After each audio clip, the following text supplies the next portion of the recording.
C'est à 42 ans, en marin passionné et à bord d'un voilier de série construit en 1985, que je suis parti, en 2011, pour un tour du monde en solitaire, sans escale, sans moteur, à l'envers, c'est-à-dire d'est en ouest, par les caps du sud.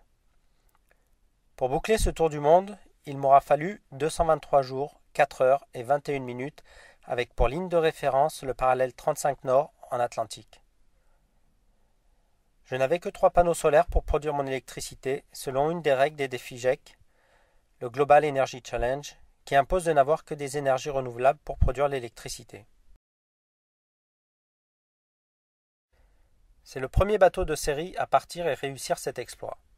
C'est aussi le plus petit voilier, et le premier sans moteur ni générateur à énergie fossile. Je suis le 7e marin à avoir réussi ce parcours, le plus exigeant de tous. Le voilier, c'est un Sharp 47, un ULDB, voilier ultra léger, récupéré à Morlaix. Il était laissé à l'abandon, je l'ai trouvé dans un état catastrophique. J'ai entrepris de le remettre à niveau pendant 16 mois avant de m'élancer pour la plus difficile des navigations au long cours. Qu'est-ce que naviguer dans le Grand Sud avec un petit voilier engagé sur le plus long et le plus difficile des parcours, contre le courant et contre les vents dominants? Quelles étaient les chances de réussite? Jusqu'à quel point le marin aurait-il pu être malmené?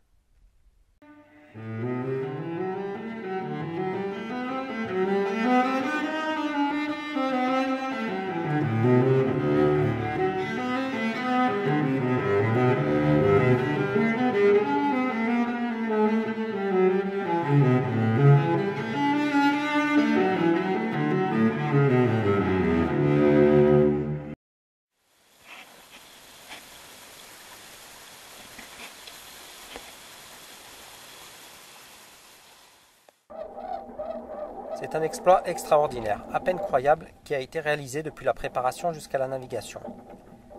Physiquement et moralement, il faut être prêt à affronter les pires épreuves dans ce genre de navigation extrême en solitaire, loin de tout.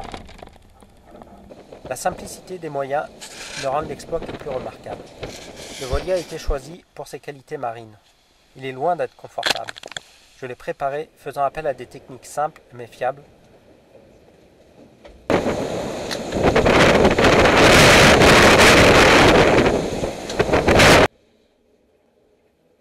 Conscient de mon endurance et de ma ténacité, je n'ai pas alourdi la structure en matériaux ni en matériel de confort. Fiabilité et légèreté comme leitmotiv.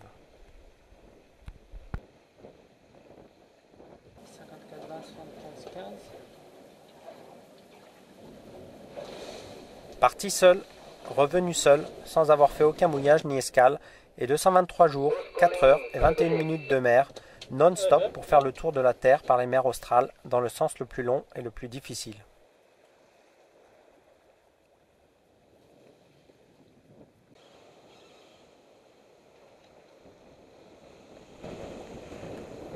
Je suis attiré par l'amour de la liberté, par la nature.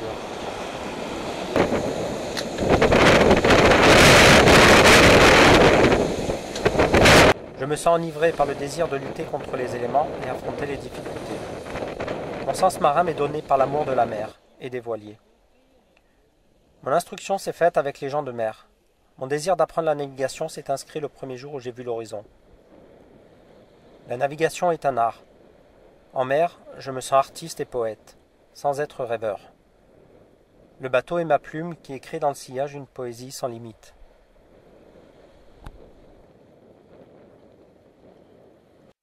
Il a fallu improviser parfois, apprivoiser le bateau seul en économisant mes efforts sur un voilier prévu pour être mené par un équipage.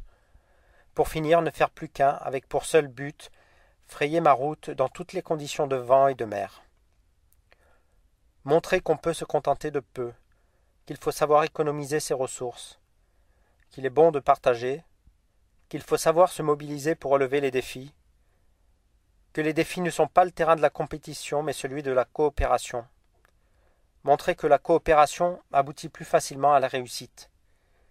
Et quel bonheur de partager cette réussite.